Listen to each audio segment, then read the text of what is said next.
In 1999, police in an Australian town called Snowtown made the gruesome discovery of 8 bodies chopped up and stuffed into barrels.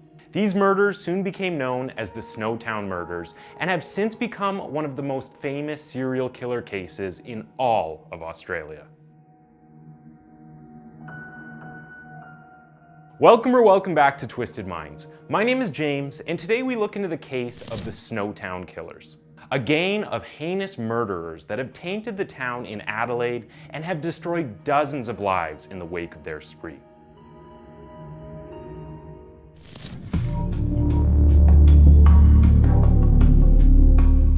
The sleepy country town of Snowtown is situated off a rural highway amongst southern Australian farmland. It's so small that, apart from a few dirt roads, a pub, and a corner shop, there isn't very much else. It was widely unknown to the people of Australia until the 20th of May, 1999, when people began to go missing. Eventually, officers turned up at an abandoned former bank vault, where they discovered that someone had made a very large deposit.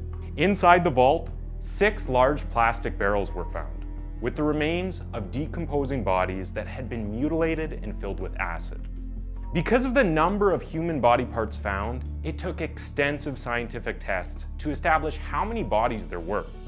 There were 8 bodies found in 6 barrels. The shock of the nation only intensified after it was revealed that the murderers and mutilations were not just committed by a single person, but rather 4 men who had started their own little murder club. Although discovering the group responsible for the 8 murders, the killings didn't end there.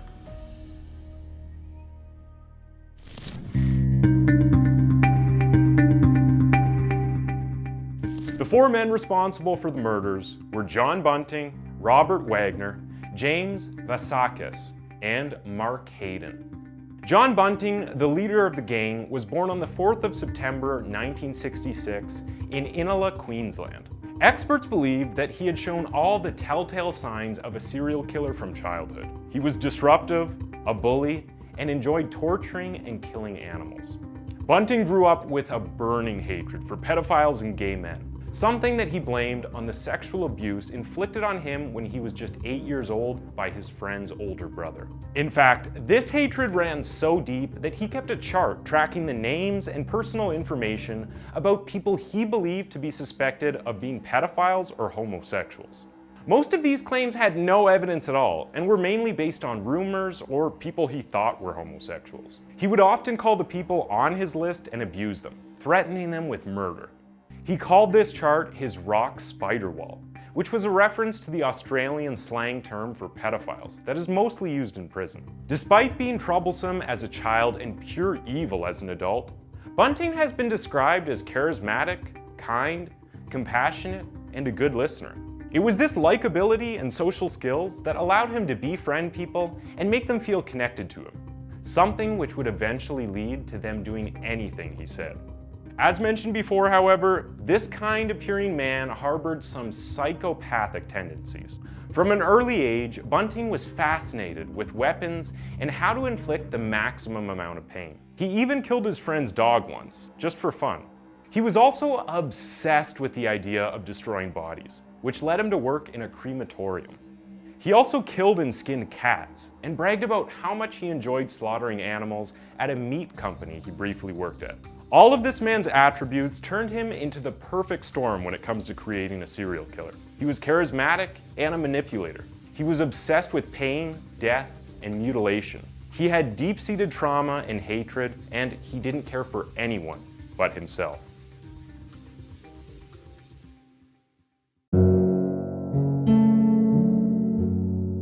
Robert Wagner was born on the 28th of November 1971 in Parramatta, New South Wales.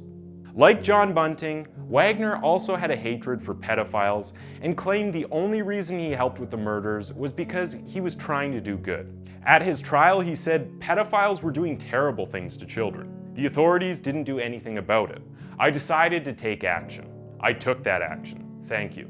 It is important to remember that a lot of the allegations about being pedophiles had no evidence when it came to the murder victims. Wagner and Bunting first met in 1991, just before the killings began. The two soon became thick as thieves, and with Bunting's encouragement, Wagner helped with the torture of the group's victims, as well as murdering them once they had enough fun. If you think that sounds bad, just wait until you hear about what Wagner also did to the victims, but we will get into that later in the video.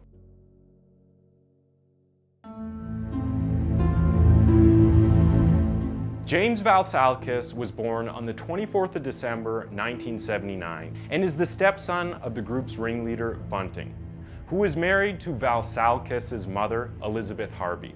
He first met Bunting when he was just 14 years old and already a heroin addict, and was enrolled in a methadone program. While they lived under the same roof, Bunting expressed his hatred of pedophiles. Vlassakis later confided in his stepdad that his older brother, Troy Youd, had molested him as a teenager. Bunting suggested that the two punish this brother by killing him, a suggestion that would eventually become a reality. Mark Haydon, who was born on the 4th of December, 1958, was never proven to be a killer, but did help the three men get rid of the bodies. Unbelievably, one of the bodies he helped get rid of was that of his wife, Elizabeth Haydon. He also helped with removing the body of Vlassakis' brother Troy. In 1991, Haydon returned to the old bank vault that would later store the 6 infamous barrels. Bunting met Mark as well as Wagner when he moved into a Salisbury North home in 1991. Hypocritically, Bunting, a man who claimed to hate gay men, became friends with Wagner and his boyfriend Barry Lane. So, keeping that in mind, were some of the crimes purely because of someone's sexual orientation, or was it just a madman's sick excuse to validate to his fellow friends the reason why he kills? I mean, who would feel safe around a psychopath who would just kill anyone?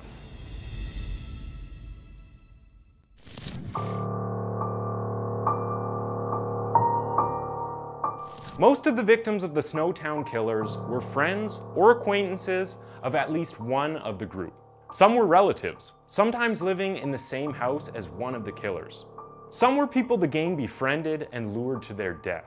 Although the killing was fun for this group of psychopaths, they also liked to make some money from their victims. Often, a victim's social security and bank details were obtained, which the killers would use to steal their money. In total, the four stole $97,200 throughout their spree. The final murder was actually conducted in the bank building after the barrels had been moved there for storage. After the police had discovered the grisly location, one officer said, "It was a scene from the worst nightmare you've ever had. I don't think any of us were prepared for what we saw." Among the items found in the bank was a blood-stained saw, a double-barrel shotgun, and a tool they used to send electric shocks to their victims' genitals. The pathologist report revealed that prolonged torture had taken place using everyday tools such as pincers, pliers, and clamps, items that were also found at the vault. It was also reported that the gang made their victims call them God, Master, Chief, Inspector, and Lord Sir. The 11 killings took place over a 6-year period, running from 1994 to 1999 until the discovery of the barrels.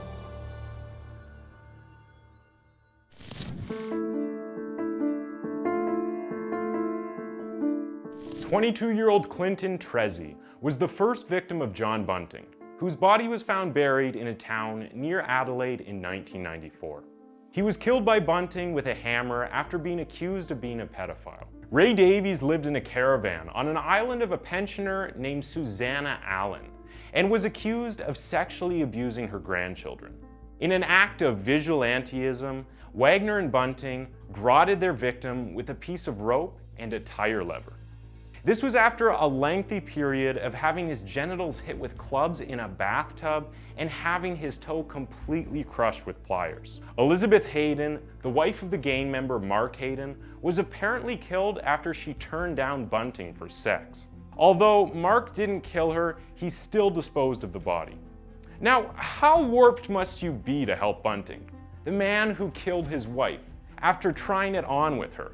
It's just mind-blowing how much control he had over the other members of this group. Michael Gardner, who was just 19, was a gay teen who would often cross-dress. In the sick minds of Wagner and Bunting, Gardner deserved to be strangled to death. No matter how much Bunting tried to claim he was protecting children by killing predators, how would he explain taking the life of a teen just for his sexual orientation? Barry Lane was in a relationship with Wagner when he first met Bunting, but that didn't save him from these monsters. In another act of incredible hypocrisy, Lane was killed for being gay by his own boyfriend.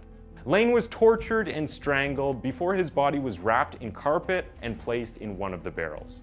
Gavin Porter briefly lived with Vlassakis, as the two were both on the same methadone program. One day, while working on his car, Porter fell asleep on the back seat. Bunting and Wagner used the opportunity to strangle the man to death. We have briefly mentioned the death of Vlassakis' brother, but didn't go into detail. Well, on the night of his death, he was beaten with wooden planks while sleeping and then forced to apologize to Vlassakis for the alleged abuse before being killed. Frederick Brooks was the son of a woman named Jody Elliott, who was previously engaged to Bunting. His sister, Elizabeth Haydon, was also one of the victims of the Snowtown Killers, as she was the wife of Mark Haydon. Brooks was handcuffed, gagged, and tortured before he was killed. Gary O'Dyer had brain damage after a car crash. This made him the perfect victim for the three cowards who visited him for a few drinks, but ended up torturing him and killing him. David Johnson would be the last victim of the Snowtown Killers and was the stepbrother of Vlassakis. In fact, Vlassakis drove Johnson to the location under false pretenses to Bunting and Wagner. The two beat and strangled the man before chopping him up for the barrels. After the killing, however, Wagner and Bunting were not satisfied, claiming they didn't have enough fun. To make up for this, they took pieces of flesh, fried it up, and ate it.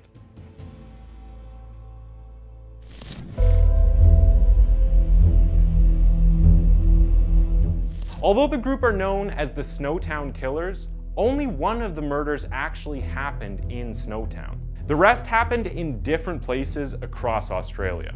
The killers decided to move most of the bodies to the barrels in Snowtown after hearing that police were investigating multiple disappearances. Unfortunately for these animals, locals became suspicious about the newcomers in the area and told the police, who were then led to the bank vault rented by Mark Haydon. The four men were quickly arrested and went through a lengthy trial. In fact, it was the longest criminal trial in South Australia's history, due to the number of victims and the amount of information to sort through. John Bunting was convicted for the part he played in killing the 11 victims and was accused of a 12th, which was never proven. He is currently serving 11 life sentences without the possibility of parole. Robert Wagner is currently serving 10 consecutive life sentences, although he only pled guilty to 3 of the charges. James Vlassakis is currently serving 4 life sentences in prison for his role in the murders. He pled guilty to all 4 charges and was granted a suppression order, which meant that his image would be kept out of the media if he gave evidence against Bunting and Wagner. Mark Haydon was not convicted of murder, although he was found guilty of helping the others get rid of the bodies. Because of this, he was sentenced to 25 years behind bars. People think that some of the scariest things in Australia are the spiders the size of your hand, or the crocodiles that would make Captain Hook's mustache stick up. But after hearing the horrific story of the Snowtown Killers, that opinion might just change. In 2011, a study into the relationship of murder victims and their killers was conducted by the FBI. It turned out that 54.3% of them were killed by someone they knew, an acquaintance, neighbor, friend, or partner, just like the victims of the Snowtown Killers. It does make you think, while we sit around the table at Thanksgiving or attend family barbecues, who of our nearest and dearest could be plotting something unspeakable against us? Thanks for tuning in to Twisted Minds. That was the case of the Snowtown Killers. Why don't you go ahead and click on one of the 2 videos on your screen for another one of our videos.